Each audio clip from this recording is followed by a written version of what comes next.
Every Saturday morning, Jake went to the same little breakfast diner. Same booth, same waitress, same order.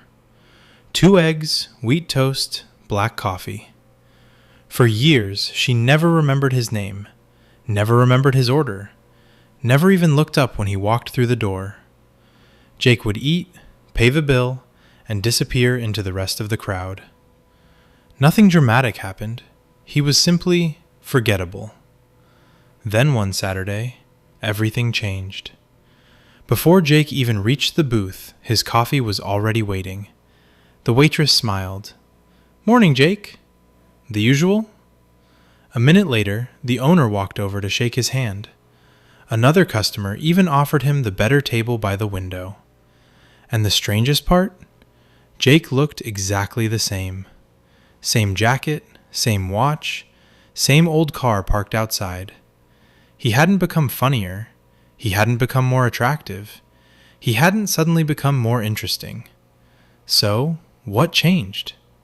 Not his personality, not his appearance, just one number. Nobody in that diner ever asked Jake how much money he had. But over the months, people slowly started treating him differently. Because money doesn't just change what you can afford. It changes the signals you send, the confidence in your voice, the opportunities you're connected to, the way people introduce you, and eventually, the way the world responds to you. Today, we're going to take Jake from $0 all the way to 100 million. And at every step, we're going to watch how people treat him differently. Not how we hope people behave, how they actually behave. Because at the bottom, money can make you invisible. In the middle, it can make you respectable. And at the very top, it can become almost impossible to tell whether people like you or the number attached to your name. Here, we explore the psychology behind money, wealth, and the decisions that shape our financial lives. If that's your kind of thing, consider subscribing. All right, let's start at the very bottom. $0. Not, "I'm broke." Not, "I'm struggling." 0. Maybe even less. If you sold everything you own today, your car, your savings, your furniture, your TV, everything, you'd walk away with nothing. Most people imagine life at this level looks one way. People feel sorry for you. They want to help. They're rooting for you. But that's usually not what happens. When you have nothing, people don't see someone who's struggling. They see risk. A landlord asks for a larger deposit. The bank wants a cosigner. A dealership wants more money down.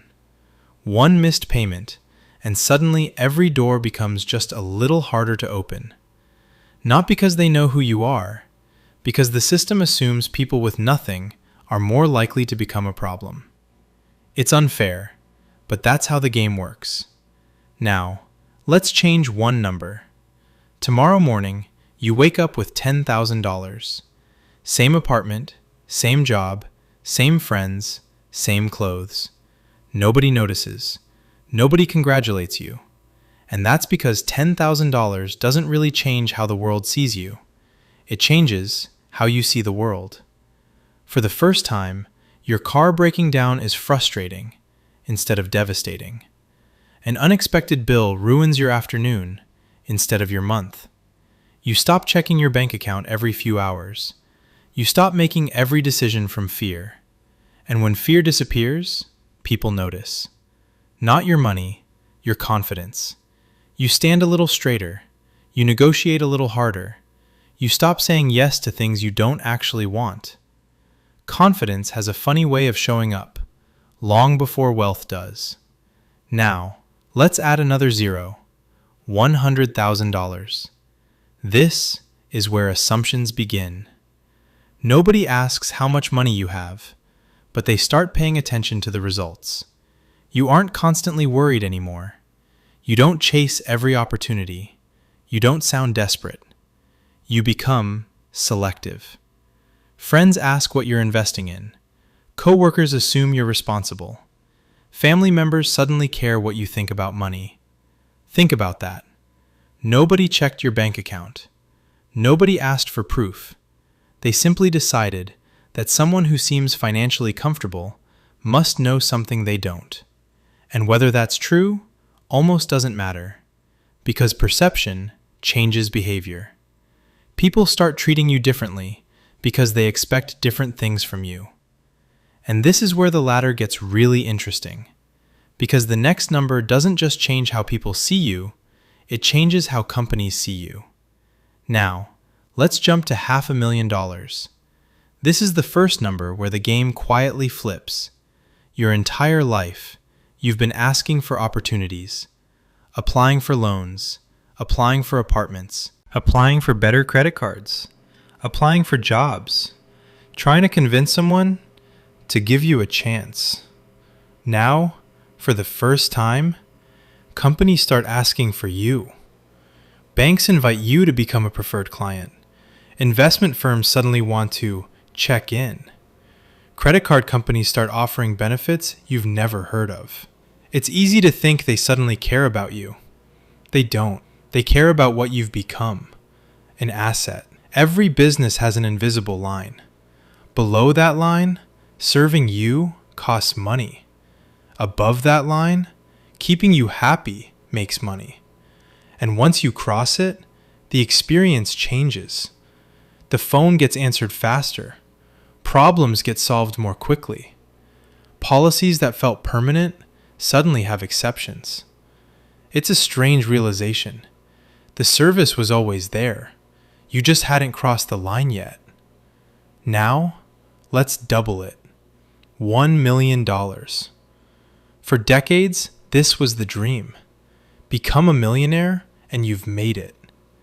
Today, it's still an incredible achievement, but the number itself isn't what changes your life the most. It's what people assume about you. You walk into a room, and before you've said a word, people start filling in the blanks.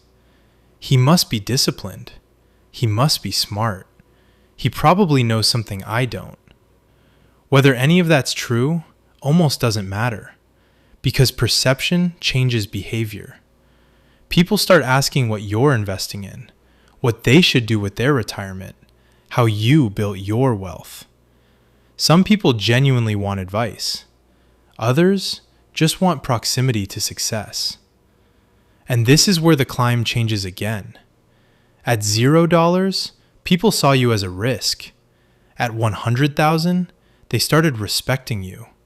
Now, they want access to you. Access to your knowledge, your network, your opportunities, sometimes your money.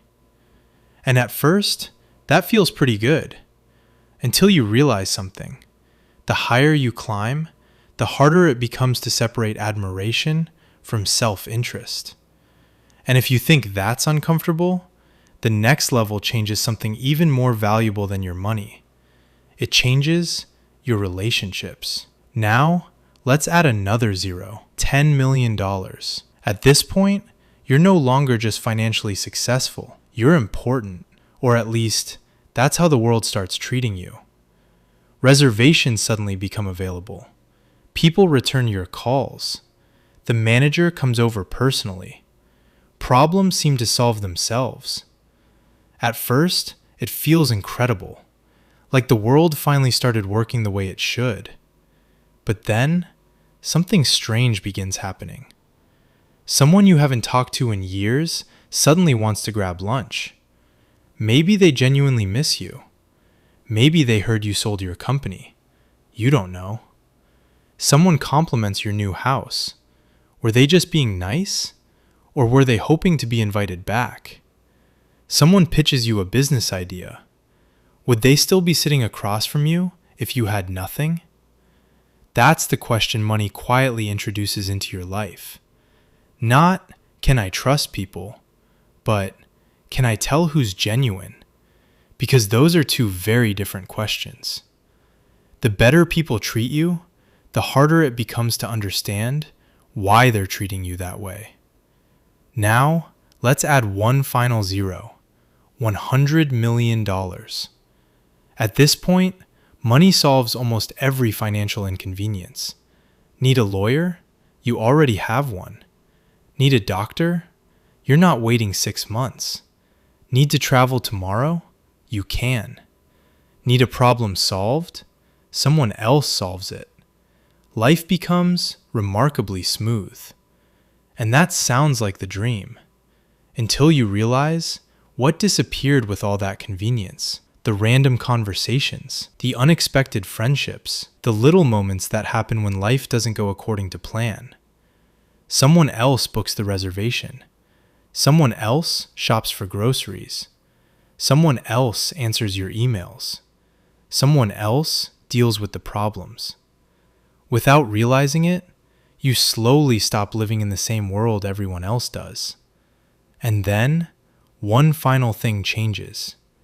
People stop telling you no. Employees nod. Friends hesitate to disagree. Business partners avoid bad news. Not because you're always right, because disagreeing with someone that successful feels risky. Think about that.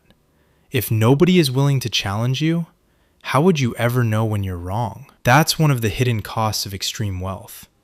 It doesn't just buy convenience, it quietly removes friction. And sometimes, friction is exactly what keeps us honest. Because eventually, everyone around you has a reason to keep you happy. And that's a dangerous place to live.